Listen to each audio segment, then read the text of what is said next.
সাতক্ষীরার গাছে গাছে শোভা পাচ্ছে আমের মুকুল। আবহাওয়া অনুকূল থাকলে ভালো ফলনের আশা করছেন বাগানীরা। এখানকার আম প্রতি বছরের মতো এবছরও যাবে ইউরোপ আমেরিকার বাজারেও। মনির ইসলাম মনির পাঠানো তথ্য চিত্রের রিপোর্ট। রাস্তার পাশের বাগানগুলোতে এখন আমের রাজত্ব।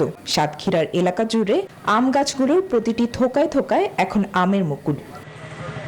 পদ্মা সেতু, মেট্রো রেল এবং এলিভেটেড এক্সপ্রেসওয়ে নির্মাণের গর্বিত অংশীদার বসুন্ধরা সিমেন্ট।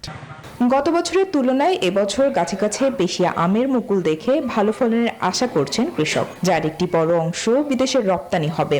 তাই আম গাছগুলোর পরিচর্যায় কাজ করছেন কৃষক। আবহাওয়া অনুকূল থাকলে কৃষকরা আম চাষে লাভবান হবে বলে জানান তারা। আম গাছে প্রচুর পরিমাণ মুকুল আসছে, আশা করছি যদি আবহাওয়া দুর্যোগ না হয় প্রচুর পরিমাণে আম ধরবে। নিজেরা পরিচর্যা করি, বিষ মুক্ত আম। আমাদের আম দেশ বিদেশ আমরা পরিচর্যা করে আমরা ফাটাই। 15 লাখ টাকার বাগান কিনা আছে। কীটনাশক ওষুধ স্প্রে, এই তলা পরিষ্কার করতে হচ্ছে। পোকার আক্রমণ রোধে মাঠ পর্যায়ে বিভিন্ন পরামর্শ দিয়ে সহায়তা করছেন কৃষি বিভাগ। উন্নত পরিচর্যা এবং গুড এগ্রিকালচার প্র্যাকটিসের মাধ্যমে একটা বড় অংশ হতে পারে, এটা 100 মেট্রিক টনের উপরে আমরা আম বিদেশে রপ্তানি করার টার্গেট নিয়েছি। এবছর 4137 হেক্টর জমিতে আমের চাষাবাদ হয়েছে, যা গতবারের তুলনায় বেশি। Desk report, news 24।